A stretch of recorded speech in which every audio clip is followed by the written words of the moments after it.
Welcome back to United Daily Updates, your most trusted source for all the latest Manchester United news, transfer rumours, and football updates. If you haven't already, make sure to hit that subscribe button and turn on notifications because we bring you daily content that keeps you ahead of the game. Today we have some massive transfer news that involves not just Manchester United but also our rivals Manchester City, and trust me, you don't want to miss this one. So grab your coffee, sit back, and let's dive into one of the most exciting transfer sagas that could reshape the January transfer window. We're talking about Antoine Semenyo, the Bournemouth star who has been lighting up the Premier League this season, and the battle between Manchester's two biggest clubs to secure his signature. Introduction. The transfer battle that has everyone talking. January is always an exciting time for football fans. The transfer window opens, speculation reaches fever pitch, and clubs scramble to strengthen their squads for the second half of the season. This January promises to be no different, and one name that keeps popping up in headlines is Antoine Semenyo. The 25-year-old Bournemouth forward has been in absolutely sensational form this season. With 8 goals in just 17 games, he has caught the attention of some of the biggest clubs in England. Manchester United, Manchester City, Liverpool, and Tottenham have all been linked with the Ghanaian international. But according to recent reports, Semenyo has already made his choice about where he wants to go next. The question is, why should United fans care about this? Well, because Manchester United were reportedly pushing hard to sign him, and the outcome of this transfer saga tells us a lot about where our club stands right now and what challenges we face in the transfer market. Let's break down everything we know about this situation, what it means for Manchester United, and why this transfer battle matters more than you might think. Who is Antoine Semenyo? Before we get into the transfer drama, let's talk about the player himself. Who exactly is Antoine Semenyo, and why are all these big clubs interested in him? Antoine Semenyo is a 25-year-old forward who currently plays for AFC Bournemouth. He was born in England but represents Ghana at international level. Semenyo joined Bournemouth from Bristol City, and it's fair to say he has been a revelation for the Cherries. This season has been his breakthrough campaign. With 8 goals in 17 Premier League games, he has shown that he can perform at the highest level consistently. That's a pretty impressive record for someone playing for a mid-table team. These aren't tap-ins either. Semenyo has been creating chances, taking on defenders, and finishing with real quality. What makes Semenyo special is his versatility. He can play anywhere across the front line. Whether it's as a central striker, on the left wing, or on the right wing, he has the skills to make an impact. He's quick, he's strong, he's good in the air, and he has an eye for goal. That combination of attributes makes him exactly the kind of player that top clubs are always looking for. Standing at around 6 feet tall, Semenyo has the physical presence to compete in the Premier League. He doesn't get pushed off the ball easily, and he's not afraid to run at defenders. His work rate is also excellent, which is something that modern managers really value. For a club like Manchester United, a player like Semenyo could offer something different. We have plenty of creative players, but sometimes we lack that direct goal threat from wide areas. Semenyo could potentially provide that. The release clause, a golden opportunity. Now here's where things get really interesting. According to reports, Semenyo has a release clause in his Bournemouth contract worth £65 million. But this isn't just any release clause. It apparently only becomes active on January 1st and remains valid until January 10th. What does this mean? It means that any club willing to pay £65 million has a very short window to trigger the clause and open negotiations with Semenyo. After January 10th, the clause apparently expires, and Bournemouth would be back in control of any potential transfer. This kind of clause is quite unusual in English football. We see them more often in Spanish and German contracts. The tight time frame creates real urgency for any club that wants to sign him. You can't mess around with negotiations or try to drive the price down. You either pay the £65 million or you don't get the player. For Manchester United, this creates both an opportunity and a challenge.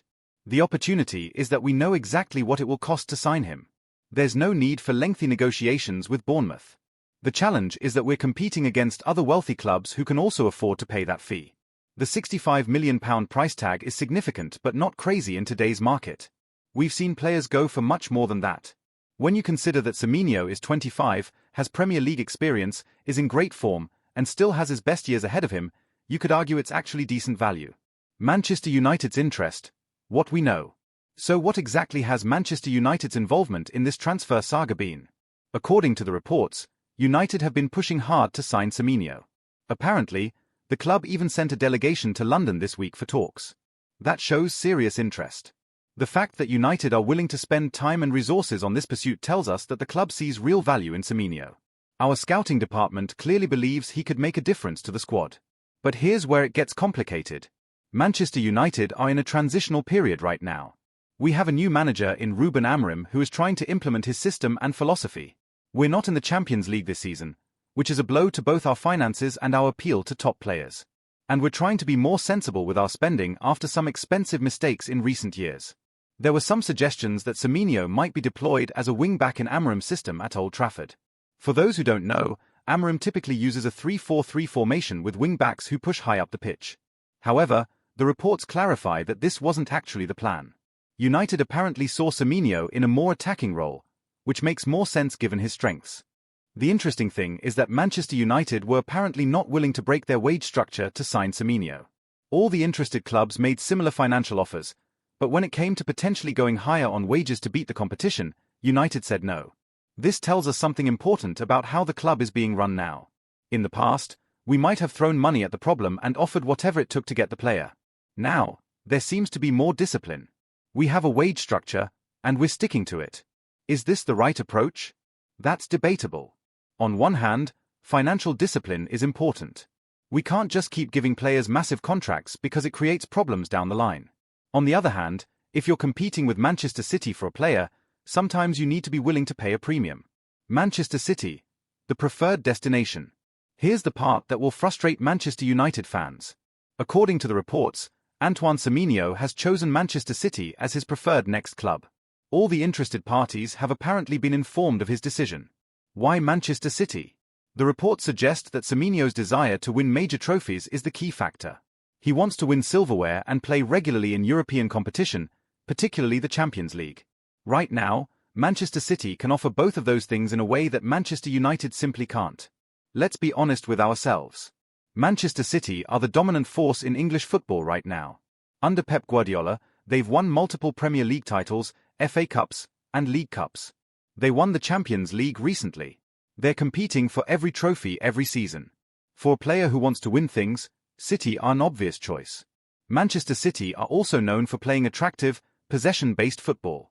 For a forward like Semenyo, the prospect of playing in Guardiola's system, getting coached by one of the greatest managers in history, and being surrounded by world-class teammates must be incredibly appealing.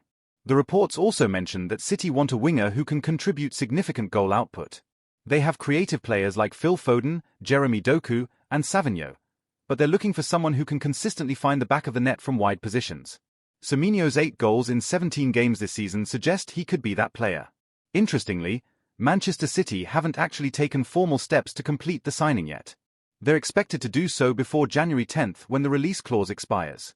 Apparently, City wanted to get a green light from Semenyo before approaching Bournemouth.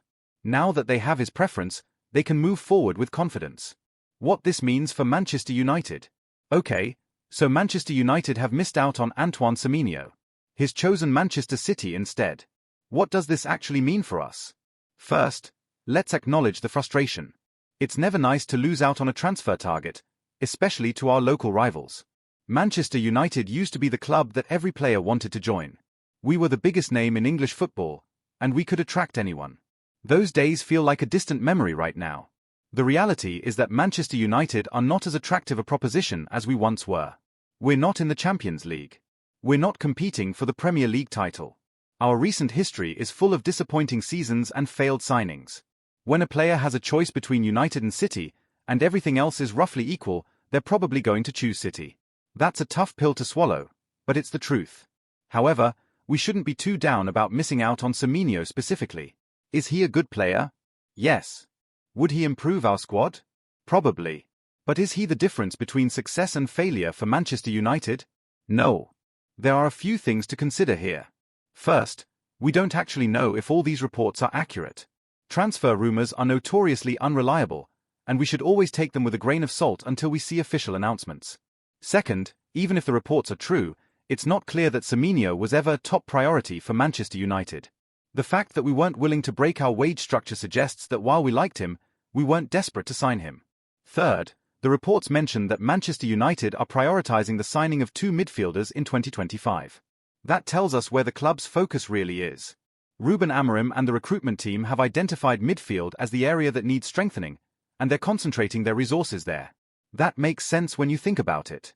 Our midfield has been a problem area for years. We've lacked balance, creativity, and defensive solidity in the middle of the park. If the club believes that fixing the midfield is more important than adding another forward, then fair enough. The wage structure question. One of the most interesting aspects of this story is the mention of Manchester United's wage structure. Apparently, we were not prepared to break our wage structure to offer Semenyo more money than our rivals. This is actually a really important topic that doesn't get discussed enough. What is a wage structure, and why does it matter? A wage structure is basically a framework that determines how much different players earn based on their importance to the team, their experience, and their performance. The idea is that you don't want massive disparities in wages because it can create resentment and problems in the dressing room. For example, if you have a young player who is performing well but earning far less than an older player who is struggling, that young player might feel undervalued and want to leave. Similarly, if you bring in a new signing and immediately make them one of your highest earners, your existing players might wonder why they're not getting paid the same. Manchester United have had problems with wages for years. We've given huge contracts to players who didn't deserve them. David De Gea was apparently earning over £300,000 per week at one point. Alexis Sanchez was on astronomical wages when he joined from Arsenal. Paul Pogba was one of the highest paid players in the league. The problem with paying massive wages is that it sets a precedent. Other players see what their teammates are earning and demand similar money. Before you know it, your wage bill is out of control, and you're paying average players like they're superstars. In recent years, Manchester United have tried to be more sensible with wages. We've moved away from giving everyone huge contracts and have tried to implement a more sustainable structure. The decision not to break that structure for Semenyo is part of that approach. Is this the right decision? There are arguments on both sides.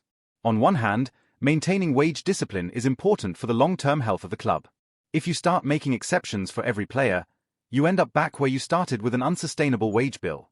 On the other hand, if you're competing for a player against Manchester City, and the difference between signing him and missing out is an extra £50,000 per week, you might argue it's worth making an exception.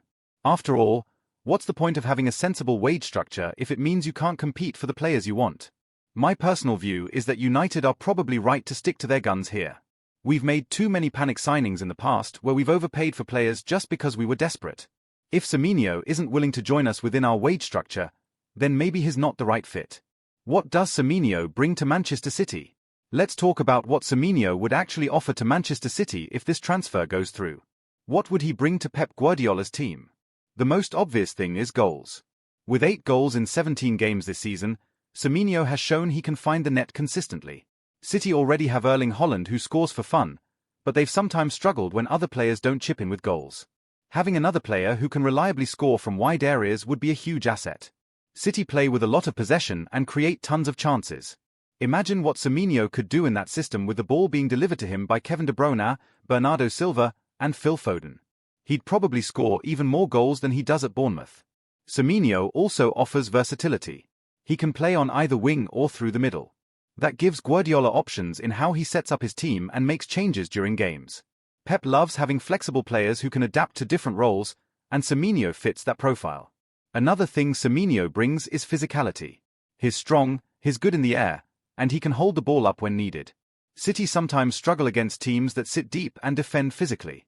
Having a player with Semenyo's physical attributes could help them break down those stubborn defenses. The work rate is another factor. Guardiola demands that his forwards work hard defensively as well as offensively. They need to press, track back, and help out their teammates. Semenyo has shown at Bournemouth that he's willing to put in that effort, which would make him a good fit for City's system. What's interesting is that City already have several attacking players. They have Erling Haaland, Phil Foden, Jeremy Doku, Jack Grealish, Bernardo Silva, Julian Alvarez left, and Semenyo. Adding Semenyo to that mix might seem like overkill, but Guardiola likes having a deep squad so he can rotate players and keep everyone fresh. If Semenyo does join Manchester City, he'll face serious competition for a starting spot. But he's 25 years old and probably backs himself to force his way into the team. The chance to learn from Guardiola and prove himself at the highest level might be too good to turn down.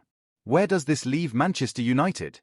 So if Manchester United aren't signing Antoine Semenyo, what are we actually doing in the January transfer window? What's the plan? As mentioned earlier, the reports suggest that Manchester United are prioritizing midfield signings. Specifically, the club apparently wants to sign 2 midfielders in 2025. That doesn't necessarily mean both will arrive in January. One might come in the winter window, and another in the summer. Why is midfield the priority? If you've watched United this season, you probably already know the answer. Our midfield has been inconsistent at best. We've struggled to control games, we've been overrun in the middle of the park, and we haven't had enough creativity or goal threat from midfield. Ruben Amorim's system requires specific types of midfielders. In his 3-4-3 formation, the two central midfielders need to be able to do a bit of everything. They need to defend, they need to pass, they need to carry the ball forward, and they need to support attacks. Finding players who can do all of that is not easy. There have been various names linked with Manchester United in recent weeks. João Neves from Benfica has been mentioned.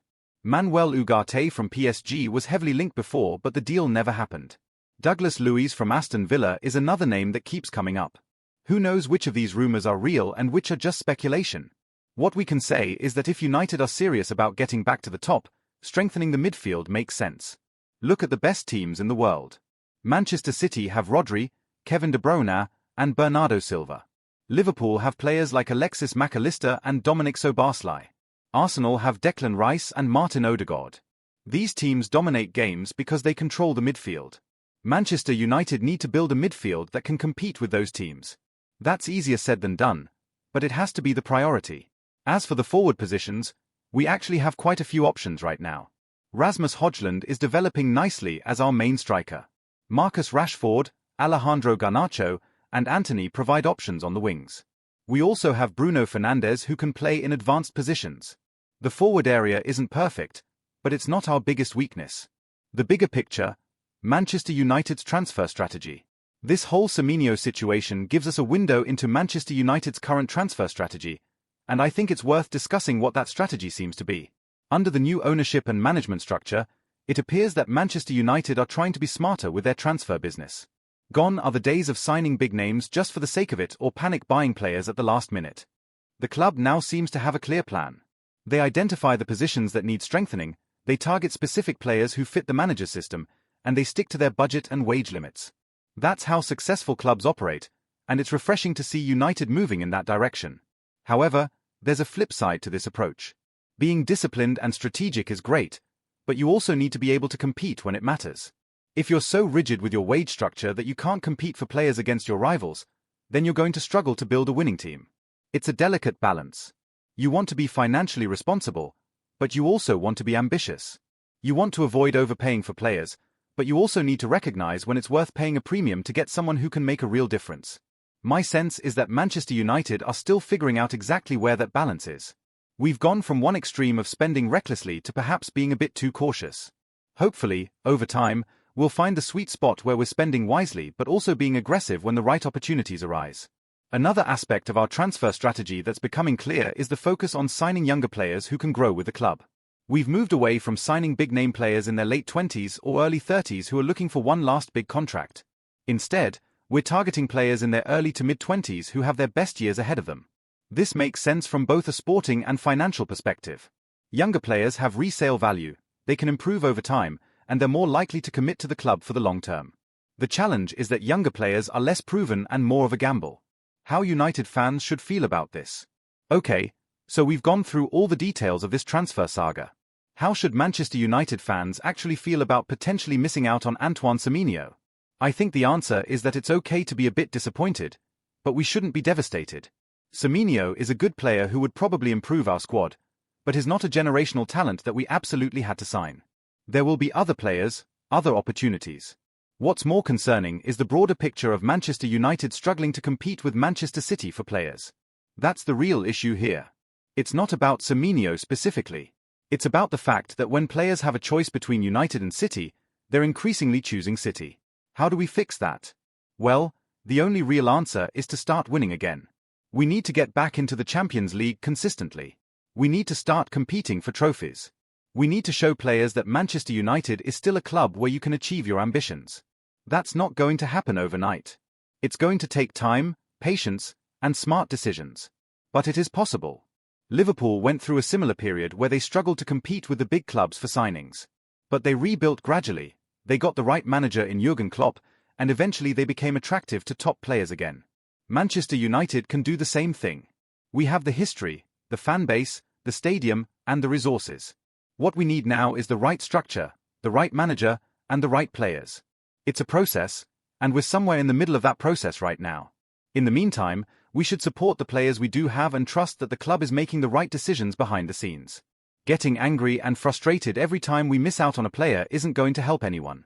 What happens next? So what actually happens next in this story? Well, if the reports are accurate, we should know pretty soon whether Manchester City actually follow through on signing Antoine Semenyo. The release clause is supposedly active from January 1st to January 10th. That means City have less than 3 weeks to trigger the clause and complete the deal. Given that they apparently have Semenyo's agreement already, you'd expect them to move quickly. If City do sign him, it will be interesting to see how he adapts to their system. Playing for Bournemouth and playing for Manchester City are very different things. The pressure is higher, the expectations are greater, and the level of competition for places is intense. Not every player can make that step up successfully. For Manchester United, the focus will be on our own transfer business. Who are we actually going to sign in January? Will we bring in one of those midfielders we're supposedly targeting? Or will we wait until the summer to do our major business? January is always a tricky window. The best players are usually not available because their clubs don't want to sell mid-season. The players who are available are often either not quite good enough or they're struggling at their current clubs. It takes smart negotiating and sometimes a bit of luck to get good deals done in January. My expectation is that Manchester United will probably be relatively quiet in January unless an exceptional opportunity arises. Ruben Amorim is still settling in and figuring out what he has in his squad. It might make more sense to wait until the summer when there's more time to identify targets and negotiate deals properly. The Antoine Semenyo question. Is he actually worth it? Here's a question worth asking. Is Antoine Semenyo actually worth £65 million? That's a lot of money for a player who has only had one really good season in the Premier League. The arguments in favour of that valuation are clear. He's 25, so he's entering his prime years. He's scored 8 goals in 17 games, which is an excellent record. He has Premier League experience, which means there's less risk than signing someone from abroad. And he has the physical and technical attributes to succeed at a top club. The arguments against that valuation are also worth considering. He's only had one standout season. Before this year, he was decent but not spectacular. There's no guarantee that his form will continue if he moves to a bigger club with more pressure. And £65 million is a lot of money that could potentially be spent on other positions or other players. Personally, I think £65 million is probably about right in today's inflated market. It's not cheap, but it's not crazy either. If Semenyo continues his current form, he could easily be worth twice that in a year or two. But if he struggles at his next club, people will look back and say it was too much. That's the gamble with any transfer. You're trying to predict future performance based on current form, and that's inherently uncertain. Sometimes it works out brilliantly, like when Liverpool signed Mohamed Salah. Sometimes it doesn't, like when we signed Antony for £85 million. Lessons for Manchester United. I think there are some important lessons that Manchester United can take from this whole situation, regardless of whether the reports about Semenyo are completely accurate. Lesson 1. We need to get back into the Champions League as soon as possible. The difference between being in the Champions League and not being in it is huge when it comes to attracting players. Top players want to play in the biggest competitions, and right now we can't offer them that. Lesson 2. We need to be willing to back our managers in the transfer market. If Ruben Amorim identifies a player he really wants, we need to try to get that player for him. Managers need to feel supported and empowered to build the squad they think will be successful. Lesson 3. We need to be realistic about where we are as a club right now. We're not the dominant force we used to be. We're going to lose out on some players to our rivals. That's frustrating, but it's reality. We need to accept that and focus on finding the players who do want to join us. Lesson 4. Wage structure matters, but so does ambition. We're right to be more disciplined with wages than we were in the past, but we also need to be prepared to make exceptions for truly exceptional players. The key is knowing when to stick to your principles and when to be flexible. Lesson 5. Midfield is crucial. If the reports about us prioritizing midfield signings are true, that's the right call. You cannot compete at the highest level without a strong midfield. Look at any successful team and you'll see that they dominate the middle of the park. Final thoughts. So there you have it. That's everything we know about the Antoine Semenyo transfer saga and what it means for Manchester United. It's a story that touches on a lot of important themes: our current standing in the football world, our transfer strategy, our competition with Manchester City, and our plans for the future. Will Semenyo actually end up at Manchester City? We'll have to wait and see. Transfer rumours don't always come true, and things can change quickly in football. Maybe another club will swoop in at the last minute. Maybe Bournemouth will convince him to stay. maybe the whole thing is exaggerated by the media. What we can say for certain is that Manchester United need to focus on building a team that can compete for trophies again. Whether that includes Antoine Semenyo or not is ultimately secondary to the bigger project of returning this club to where it belongs. As fans, our job is to support the team through this rebuilding process. It's not always going to be smooth. We're going to have setbacks and disappointments along the way. But if we stick together and trust the process, better days are ahead. Outro. Thanks so much for reading this deep dive into the Antoine Semenyo transfer situation. I hope you found it informative and engaging. Here at United Daily Updates, we're committed to bringing you the most comprehensive coverage of everything Manchester United.